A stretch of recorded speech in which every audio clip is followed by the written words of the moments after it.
अस्सलामुअलैकुम दोस्तों, कैसे हैं आप सब। मैं आप सबको यूट्यूब चैनल इंग्लिश लिटरेचर पे वेलकम कहती हूँ। आज के इस लेक्चर के अंदर हम जो पॉइंट कवर करने जा रहे हैं that is O captain my captain, जिसको लिखने वाले हैं वॉल्ट व्हिटमैन। हम लोगों ने ऑलरेडी वॉल्ट व्हिटमैन की फेमस पोएम का जो कलेक्शन है, जो उनकी फेमस पोएम्स हैं लीव्स ऑफ ग्रास, उनके 7 सेक्शंस कवर कर लिए थे। एंड ये जो उनकी पोएम है ओ कैप्टन माय कैप्टन, ये भी इनकी उन कलेक्शंस के अंदर फॉल करती है। ठीक है, मीन्स ये भी लीव ऑफ ग्रास का एक पार्ट है। तो ये जो पोएम है इसकी पब्लिकेशन डेट और रिटन डेट जो है वो 1865 है। और 1865 अगर हम हिस्टोरिकल कॉन्टेक्स्ट में देखें तो बहुत इम्पॉर्टेंट टाइम पीरियड है। क्यों? क्योंकि 1865 के अंदर जो यूएस था, यूएस के 16th प्रेसिडेंट, बहुत इम्पॉर्टेंट प्रेसिडेंट थे जिनका नाम था अब्राहम लिंकन। ठीक है, ये बहुत इम्पोर्टेंट उनका टाइम पीरियड रहा है। इम्पोर्टेंट प्रेसिडेंट थे यूएस के। इम्पोर्टेंट क्यों थे? क्योंकि अकेले ये वो पर्सन थे, ये वो प्रेसिडेंट थे जिनको असैसिनेशन की गई थी, जिनको मारा गया था। ये देखने गए थे एक प्ले। जब ये प्ले देखने के लिए गए थिएटर में, उस प्ले का नाम था ओवर अमेरिकन कज़न। तो उस टाइम पे इट इज़ सेड दैट कि जॉन विल्क्स बूथ नाम का स्टेज एक्टर था, बहुत फेमस स्टेज एक्टर, उन्होंने असैसिनेट किया था, यानी कि मार दिया था हमारे रिस्पेक्टिव प्रेसिडेंट, मींस यूएस के जो प्रेसिडेंट थे अब्राहम लिंकन को। ठीक है, और उनकी डेथ कैसे हुई थी? जब वो प्ले देखे तो उनके हेड के अंदर शूट किया गया था। और जिस टाइम पे इनकी डेथ हुई उस टाइम पे राइट आफ्टर हिज डेथ जो अमेरिकन सिविल वॉर थी वो भी एंड हो गई थी। मीन्स टू से दैट कि इनकी डेथ से पहले 1861 से 1865 के ड्यूरेशन तक अमेरिका में अमेरिकन सिविल वॉर भी हो रही थी। क्लियर? तो इसीलिए जो 65 का फिगर है, यानी कि 1865 का टाइम पीरियड है, वो बहुत इंपॉर्टेंट है। किस तरह से? एक, अमेरिकन सिविल वॉर हो रही थी और वो इस टाइम पे बिल्कुल एंड होने वाली थी। दूसरा, अब सिविल वॉर एंड होने वाली थी, उसके साथ ही क्या एक बड़ा इवेंट हो गया। वो बड़ा इवेंट ये हुआ कि इब्राहिम लिंकन के असैसिनेशन की गई थी। और क्या हुआ? उनके हेड पे शूट कर दिया गया, उनकी डेथ हो गई। यही डेथ हम लोग इस पोएम के अंदर भी देखने वाले हैं। हम पोएम के अंदर देखेंगे, हम लोगों के पास एक शिप है, उस शिप में एक कैप्टन है, और वो जो कैप्टन है उसकी हो गई हुई है जी डेक के ऊपर ही डेथ। ठीक है, अब यहाँ पे जो शिप है वो बेसिकली सिंबलाइज करेगी इस पोएम के अंदर पूरे अमेरिका को। ठीक है, और उसके अलावा जो कैप्टन है वो रिप्रेजेंट करेगा अमेरिकन कैप्टन लिंकन की लाइफ को, इब्राहिम लिंकन को। ठीक है, अमेरिकन के जो प्रेसिडेंट थे उनकी असैसिनेशन को सिंबलाइज करेगा। एनी हाउ पोएम देखते हैं।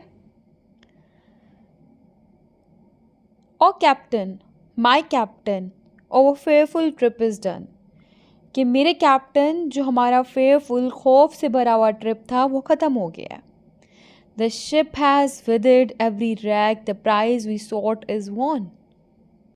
ये जो शिप है इसने हर किस्म की आंधी, हर किस्म के तूफ़ान को एवरी रैग पार किया है, क्रॉस किया है। The prize we sought is won, और हम लोग जीत चुके हैं। और प्राइज़ यहाँ पे बेसिकली प्राइज़ जो जीता गया है वो क्या सिंबलाइज कर रहा है? सैल्वेज यूनियन को।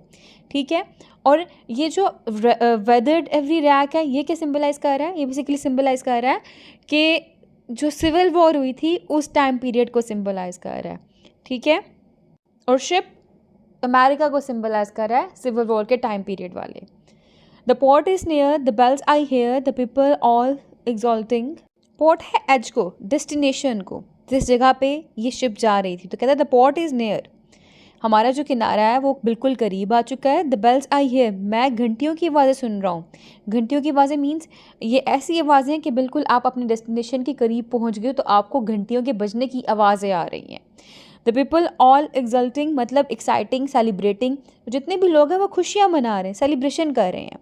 तो इन शॉर्ट यहाँ पे दिखाया गया है कि अभी मैं अगर अपेरेंट मीनिंग की बात करूँ तो एक शिप है जो कि अपनी जर्नी पर निकली हुई है, और जर्नी बहुत फेयरफुल थी, ट्रिप बहुत फेयरफुल था, शिप ने बहुत सी मुश्किलात का सामना किया और मुश्किलात का सामना करने के बाद फाइनली शिप को उसका प्राइज़ मिल गया, यानी कि लोगों को उनका प्राइज़ मिल गया। वो अपनी डेस्टिनेशन के बिल्कुल करीब पहुंच गए हैं। जब डेस्टिनेशन के करीब पहुंचे तो उनको घंटियों के बजने की आवाज़ें और लोगों की खुशियाँ मनाने की आवाज़ें आ रही हैं। While follow eyes the steady keel, the vessel grim and daring। यहाँ पे कहा गया कि जो सब लोग हैं उनकी आंखें जो हैं वो सब की सब जहाज़ को देख रही हैं, मीन्स शिप को देख रही हैं। The vessel grim and daring, ये जो जहाज़ है ये डेयरिंग काइंड ऑफ है, ग्रिम काइंड ऑफ है, मतलब बहुत हिम्मत वाला जहाज़ है जिसने बहुत सी डिफ़िकल्टीज़ को फेस किया एंड फाइनली अपने डेस्टिनेशन पे पहुंचा है। But O heart heart heart, O the bleeding drops of red, where on the deck my captain lies, fallen cold and dead। अब यहाँ पे वो कह रहा है कि but O heart heart heart, यानी हम डेस्टिनेशन पे पहुँच तो गए हैं लेकिन और the bleeding drops of red, लेकिन वो जो लाल खून के कतरे जो डेक के ऊपर मैंने देखे, वो डेक बेसिकली शिप का एक पार्ट होता है, अपर पार्ट होता है, ठीक है। तो कहते हैं मैंने शिप की डेक के ऊपर जो अपने कैप्टन के खून के कतरे गिरते हुए देखे, मैंने वहाँ पे अपने कैप्टन को खुद गिरता हुआ देखा, उनकी डेड बॉडी को देखा, फॉलन कोल्ड, ठंडे पड़े हुए थे एंड डेड मरे हुए थे। तो यहाँ पे कहा गया है कि जो मेरा कैप्टन है, कैप्टन कौन है यहाँ पे, जो शिप चला रहा था, ठीक है, शिप के अंदर जो कैप्टन था, वो कैप्टन जो था अब क्या है, ये अपनी डेस्टिनेशन पे पहुंच गए सारे के सारे शिप को लेकर, लेकिन उस शिप के अंदर जो कैप्टन था उसकी डेथ हो चुकी हुई थी और वो खून से भरा हुआ था, उसकी जो बॉडी थी वो ठंडी हो चुकी थी। ये हो गया जी पेरेंट मीनिंग। अब डीपर मीनिंग क्या कहा गया? डीपर मीनिंग, अमेरिका में सिविल वॉर चल रही थी, 1861 में शुरू हुई, 1865 के अंदर एंड होने वाली थी। अब वो सिविल वॉर ख़त्म होने वाली है, यहाँ पे उसी सिविल वॉर की बात की गई है कि शुक्र है कि वो civil war is about to end, ख़त्म हो चुकी है, जो लोग हैं फिर से इकट्ठे हो रहे हैं, सैवेज यूनियन हर जगह मिल चुका हुआ है, ठीक है, सैवेज यूनियन। लेकिन उसके बाद क्या हुआ? उसके बाद कहता है जो वहाँ पे एक सैड हैपनिंग हुई, that is bleeding drops of red, किसके? कैप्टन के। कि हुआ क्या? 1865 में ही जो कैप्टन था इब्राहिम लिंकन, यहाँ पे आप स्क्रीन पे देख सकते हैं, नेम भी लिखा हुआ है, उनकी डेथ हो गई, उनको शूट किया गया उनके हेड के ऊपर और उनका खून हर जगह बिखरा हुआ था। तो हम कह सकते हैं जो पोइम है एक काइंड ऑफ एलिजी भी है, किसके ऊपर? कैप्टन के डेथ पे, यानी कि प्रेसिडेंट इब्राहिम लिंकन की डेथ के ऊपर एक एलिजी भी है। एलिजी कहते हैं एक मॉर्नफुल पोइम को जो किसी के मरने के बाद उसके लिए लिखी जाती है, दुख भरी होती है। दूसरा, इस पोइम के अंदर हम लोग सेलिब्रेशन भी देखते हैं। सेलिब्रेशन क्या? सिविल वॉर हुई है लेकिन उसके बाद लोग जो अपने नॉर्मल रूटीन पे वापस आ चुके हुए हैं, ज़्यादा ब्लडशेड नहीं हुआ, ज़्यादा डेथ और डिके नहीं हुआ, तो सक्सेसफुल रिटर्न है इनका। तो सेलिब्रेशन इस चीज़ पे दिखाएगी कि जो लोग हैं वो वापस आ गए हैं, बच गए हैं, ठीक है, उनकी जर्नी सक्सेसफुल रही है, इतना उनके अंदर डेथ डिके डिस्ट्रक्शन नहीं फेस करना पड़ा। लेकिन साथ साथ पोइम जो उसमें लॉस दिखाया गया है, उस लॉस के ऊपर मॉर्निंग दिखाई गई, दुख दिखाया गया है, और वो लॉस क्या है? कैप्टन का। कैप्टन कौन? President Ibrahim Lincoln. क्लियर? तो ये था फर्स्ट स्टेंजा, इसकी राइम स्कीम बनती है जी डन 1 ए, फिर उसके बाद एक्सल्टिंग डेयरिंग बी, फिर हार्ट तो ये सी है, फिर रेड डी है, लाइज ई है, एंड उसके बाद डेड डी है। तो राइम स्कीम इस स्टेंजा की होगी जी double A B C D E and D. ये राइम स्कीम हो गई है और ये 8 लाइन स्टेंजा था हमारा ओवरऑल। अच्छा, अब इसे नेक्स्ट स्टेंजा है जी। नेक्स्ट स्टेंजा में देखते हैं क्या कहता है हमारा पोइट। कहता है O captain my captain rise up and hear the bells. अब यहाँ पे बेसिकली जो हमारा स्पीकर है, स्पीकर विश कर रहा है कि कैप्टन जो है वो उठ जाए, ठीक है। हमारा स्पीकर यहाँ पे कौन है? क्योंकि बेसिकली हमारे पास शिप है, उस शिप के अंदर डिफरेंट पर्सन है, उन पर्सन में से एक पर्सन जो है वो हमारा स्पीकर है।